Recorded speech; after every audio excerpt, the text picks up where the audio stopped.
వైఎస్ఆర్ కాంగ్రెస్ పార్టీకి సంబంధించి పార్టీ మీద అపారమైన నమ్మకం, అపారమైన ప్రేమ రెండింటినీ కలిగి ఉండి వైఎస్ఆర్ పార్టీకి అన్ని రకాలుగా కష్టకాలంలో కూడా తోడుగా నిలబడేందుకు మనస్ఫూర్తిగా వచ్చినందుకు ప్రతి అక్క చెల్లెమ్మకు, ప్రతి సోదరుడికి, స్నేహితుడికి హృదయపూర్వకంగా కృతజ్ఞతలు తెలుపుకుంటా ఉన్నాను. ఈరోజు రాష్ట్రంలో జరుగుతూ ఉన్న పరిస్థితులన్నీ కూడా మీకు అందరికీ కూడా తెలియని కావు.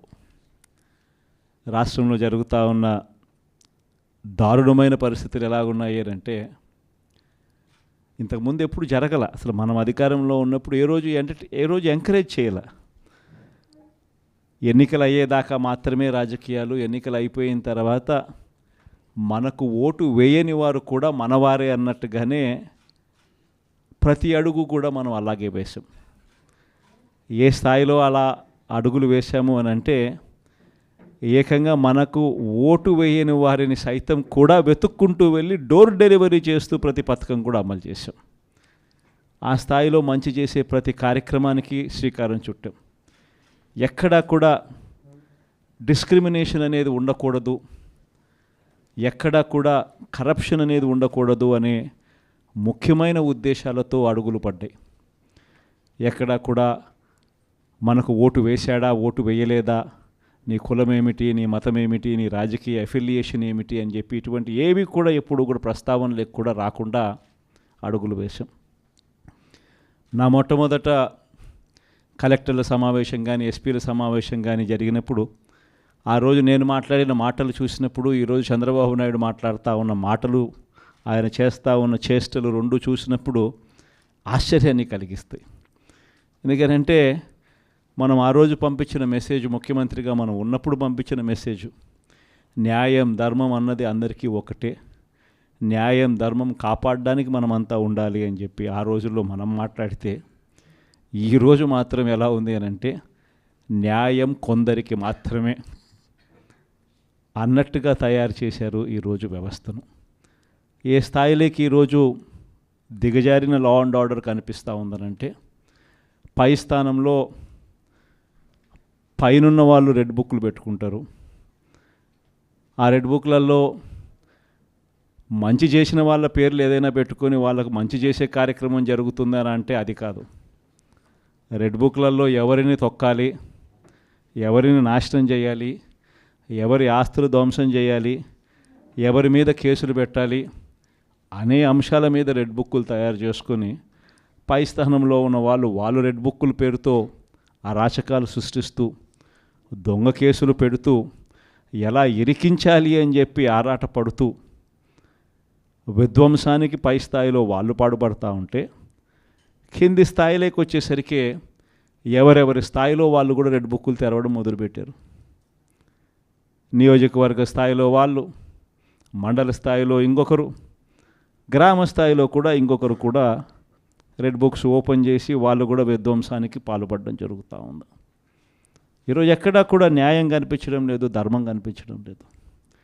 పోలీసులు పూర్తిగా ప్రేక్షక పాత్ర వహిస్తూ ఉన్న పరిస్థితులే కనిపిస్తూ ఉన్నాయి.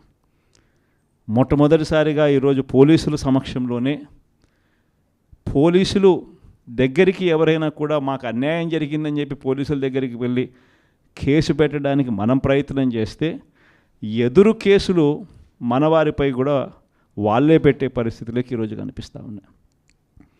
ఎలాంటి దారుణమైన పరిస్థితిలో ఈరోజు వ్యవస్థలు కూడా ఉన్నాయనంటే అన్ఫార్చునేట్గా మనకు ఒక ఈనాడు, ఒక ఆంధ్రజ్యోతి, ఒక TV5 ఇలాంటి గోబల్స్ ప్రచారం చేసే మాధ్యమాలు కూడా మన దగ్గర లేవు. నాకు ఆశ్చర్యం అనిపించింది మనం చూస్తూ ఉంటే పెద్దిరెడ్డి రామచంద్రారెడ్డి గారి మీద జరుగుతూ ఉన్న పరిణామాలు. అసలు ఎక్కడో పేపర్లు ఏదో కాలిపోయాయి అంటే ఏదో ఆఫీస్లో, అధికారంలోకి వచ్చిన తర్వాత 2 నెలల తర్వాత ఏదైనా ఆఫీస్లో పేపర్లు కాలిపోతే, లేకపోతే ఏదైనా కారణం చేత ఆ పేపర్లు కాలిపోతే ఆ పేపర్లో కాలిపోయిన దానికి రామచంద్రారెడ్డికి ఏం సంబంధం? ఎవరు అధికారంలో ఉన్నారు, ఎవరి గవర్నమెంట్లో ఉన్నారు? అందులో ఒక చోట పేపర్లు కాలిపోతే కింద ఆఫీసులలో పేపర్లు దొరుకుతాయి, పైన కలెక్టర్ల ఆఫీసులలోనూ పేపర్లు దొరుకుతాయి, ఆర్డీఓ ఆఫీసులలో పేపర్లో కాలిపోతాయి, ఎంఆర్ఓ ఆఫీసులలో పేపర్లు దొరుకుతాయి, ఎంఆర్ఓ ఆఫీస్లో దొరుకుతాయి, పైన కలెక్టర్ల ఆఫీసులో దొరుకుతాయి, పైన దాంతకన్నా పైన హెచ్ఓడి ఆఫీసులలో కూడా దొరుకుతాయి. ప్రతిదీ కూడా డిజిటైజ్డ్ అయిపోయిన పరిస్థితులు కనిపిస్తూ ఉన్నప్పుడు హార్డ్ డిస్క్లు లేవా, సర్వర్లలో ఉండవా? వీళ్ళే ఏదో చేస్తారు, దొంగ కేసు మళ్ళీ వాళ్ళ మీద పెడతారు, పెట్టి మన వాళ్ళకి అంటించే కార్యక్రమం చేస్తూ ఉన్నారు. నేరం చేయాలంటే భయపడాల్సిందే అని చెప్పి ఒకవైపున స్టేట్మెంటు, ఇవాళ ఈనాడులో స్టేట్మెంటు, నిన్న సాక్షిలో హెడ్లైన్స్, తాడిపత్రిలో ఎమ్మెల్యే కంటెస్ట్ చేసిన ఎమ్మెల్యే పెద్దారెడ్డి తాడిపత్రి నియోజకవర్గంలోకి అడుగు పెట్టాలి అని అంటే అడుగు పెట్టడానికి వెళ్ళినప్పుడు ఏకంగా అడుగు పెట్టాడు అని చెప్పి ఇంటి మీద దాడి, ఇంటికి వచ్చిన కార్యకర్తలు మురళి అనే వాళ్ళ మీద దాడి, రాళ్ళు ఒకవైపున. ఈయన స్టేట్మెంట్ ఈరోజు నేరం చేయాలంటే భయపడాలి.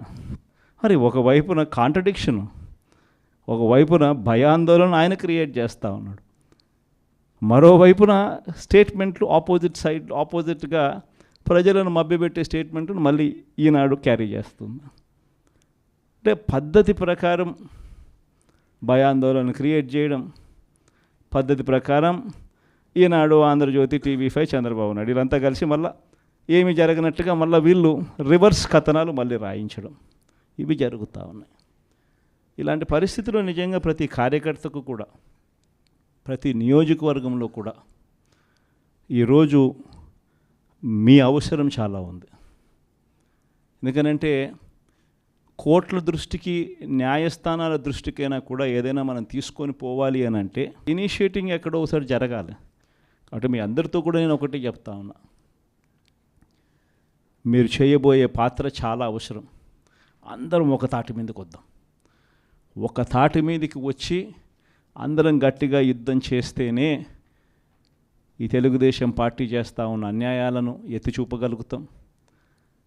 వీళ్ళు చేస్తూ ఉన్న ప్రజా వ్యతిరేక పాలనను మనం ప్రజల్లోకి గట్టిగా తీసుకుని పోగలుగుతాం. ప్రతి నియోజకవర్గంలోనూ కూడా మనం మన కార్యకర్తలకు అండగా ఉండే కార్యక్రమం జరగాలి. సో డిస్ట్రిక్ట్ లీగల్ సెల్స్ అనేటివి స్ట్రాంగ్ కావాలి, డిస్ట్రిక్ట్ లీగల్ సెల్స్ అనేటివి స్ట్రెంగ్తన్ కావాలి. స్ట్రెంగ్తన్ అయితేనే మనం మన ప్రతి కార్యకర్తకు అండగా నిలబడగలుగుతాం. జిల్లాను ఒక యూనిట్గా తీసుకొని ఆ జిల్లాలో లీగల్ సెల్ ఎలా ఉంది, ప్రతి కార్యకర్తకు ప్రతి నియోజకవర్గంలోనూ ఈ లీగల్ సెల్ అందుబాటులో ఉండడము ఒక ఆస్పెక్టు, రెండో ఆస్పెక్టు తోడుగా ఉండడము. ఈ రెండు జరుగుతున్నాయా లేదా అన్న వాటి మీద ధ్యాస పెట్టాలి. లాయర్ల డెవలప్మెంట్కి సంబంధించి, వెల్ఫేర్కి సంబంధించి ఎప్పుడు జరగని విధంగా వైఎస్ఆర్సీపీ ప్రభుత్వంలో మాత్రమే పట్టించుకున్నాం. మనం వచ్చిన తర్వాతనే మొట్టమొదటిసారిగా 100 కోట్ల రూపాయలతో కార్పస్ ఫండ్ ఏర్పాటు చేసింది ఒక వైఎస్ఆర్సీపీ ప్రభుత్వం వచ్చిన తర్వాతనే. అంతకుముందు ఎవరూ కూడా లాయర్ల గురించి మాట్లాడారే తప్ప లాయర్ల వెల్ఫేర్ గురించి పట్టించుకున్న పార్టీ ఇంతకుముందు గతంలో ఏదీ లేదు. ఒక్క వైఎస్ఆర్ కాంగ్రెస్ పార్టీ మాత్రమే పట్టించుకుంది. 100 కోట్ల కార్పస్ ఫండ్ క్రియేట్ చేశాం.